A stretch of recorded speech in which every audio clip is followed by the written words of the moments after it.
Halo semua, apa kabar? Semoga sehat selalu ya. Saatnya kita mempelajari materi selanjutnya, yaitu mengenai populasi dan sampel dalam penelitian kualitatif. Kira-kira sama tidak ya dengan kuantitatif? Mari kita simak penjelasannya. Populasi, seperti yang kita tahu, adalah keseluruhan objek yang akan kita teliti. Sedangkan sampel merupakan bagian dari populasi. Misal kita mau meneliti mahasiswa di kampus X, kita tidak perlu meneliti semua mahasiswa itu. Kita butuh beberapa mahasiswa saja untuk dijadikan sampel. Kemudian terdapat perbedaan istilah untuk penyebutan di dalam kualitatif dan kuantitatif. Jika dalam kuantitatif kita menyebutnya sebagai populasi, sedangkan kualitatif kita menyebutnya sebagai social situation atau keadaan sosial. Sedangkan untuk sampel kita menyebutnya informan atau narasumber.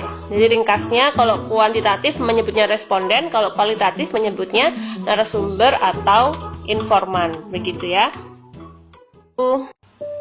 Nah, untuk social situation atau keadaan sosial sendiri, ini merupakan objek penelitian yang kita tuh pengen tahu apa sih yang terjadi di dalamnya gitu ya. Kemudian kita bisa mengkaji keadaan sosial itu dari 3 aspek. Kita bisa mengkaji dari place, tempat, kemudian actors atau orang-orang yang ada di dalamnya, kemudian bisa dari activity.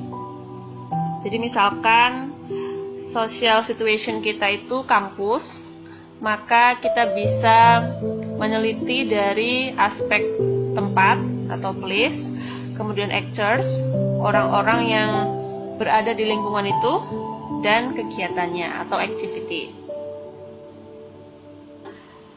Jadi misalkan ada fenomena alam, tumbuhan, hewan, atau kendaraan, maka itu juga masuk ke dalam ranah kualitatif.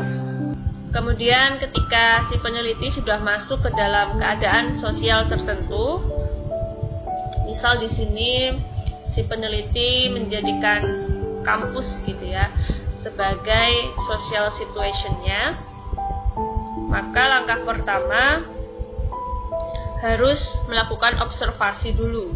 Si peneliti melakukan observasi atau pengamatan untuk mendapatkan data secara menyeluruh. Kemudian setelah itu dilakukan wawancara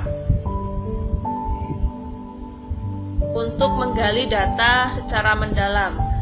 Nah, wawancara ini dilakukan dengan purposif atau sengaja.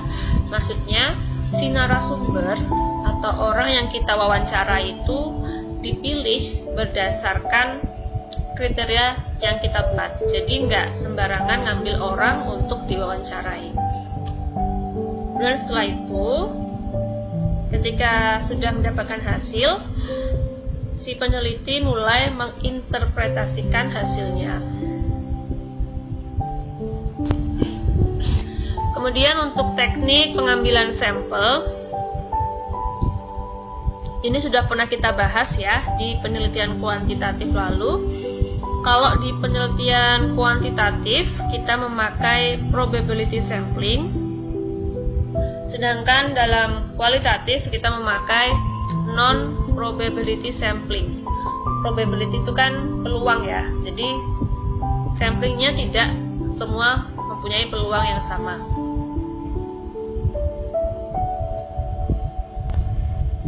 Nah, non-probability sampling, tidak semua orang bisa menjadi sampling kita. Ada 6 sampling yang ada di dalam non-probability ini, tapi yang sering dipakai dalam kualitatif itu adalah sampling purposive dan snowball sampling. Nah, maksudnya apa ya? purposive sampling atau sampling yang disengaja. Jadi kita itu mencari samplingnya sesuai dengan kriteria yang kita buat. Orang-orang yang terpilih adalah orang-orang yang masuk ke dalam kriteria kita. Jadi contohnya, misal kita mau meneliti mahasiswa di kampus X gitu ya. Terus kita mematok kriteria mahasiswa itu harus maksimal berumur 21 tahun. Kemudian yang kedua, harus aktif dalam organisasi. Dan yang ketiga, harus memahami Metopen dengan baik. Maka mahasiswa yang tidak masuk ke dalam kriteria 3 itu, dia nggak boleh diwawancarai. Kita hanya mencari yang masuk ke dalam kriteria. Kemudian selanjutnya adalah snowball sampling, yaitu sampling bola salju. Kalau kalian pernah lihat di media, bola salju itu kan kalau menggelinding dari kecil lama-lama menjadi gumpalan besar gitu ya. Sama halnya dengan sampling yang akan kita pilih. Jadi dari satu data kita lama-lama akan mendapatkan data yang besar. Misalkan kita mau mewawancarai tunawisma gitu. Dari tunawisma 1 kita cari dulu. Kalau kita udah dapat 1, maka kemungkinan pintu untuk masuk ke tunawisma yang lain itu besar. Jadi tunawisma yang pertama ini akan memberitahu kita siapa aja temennya. Ketika data kita masih belum cukup, kita bisa nanya terus ke teman-temannya yang lain sampai kita mendapatkan data yang kita mau. Jadi dari satu tunawisma dia ngasih saran ke teman lain sampai kita dapat data yang banyak, terus kita tarik kesimpulan. Begitulah penjelasan untuk materi kali ini. Semoga mudah dipahami ya. Thank you.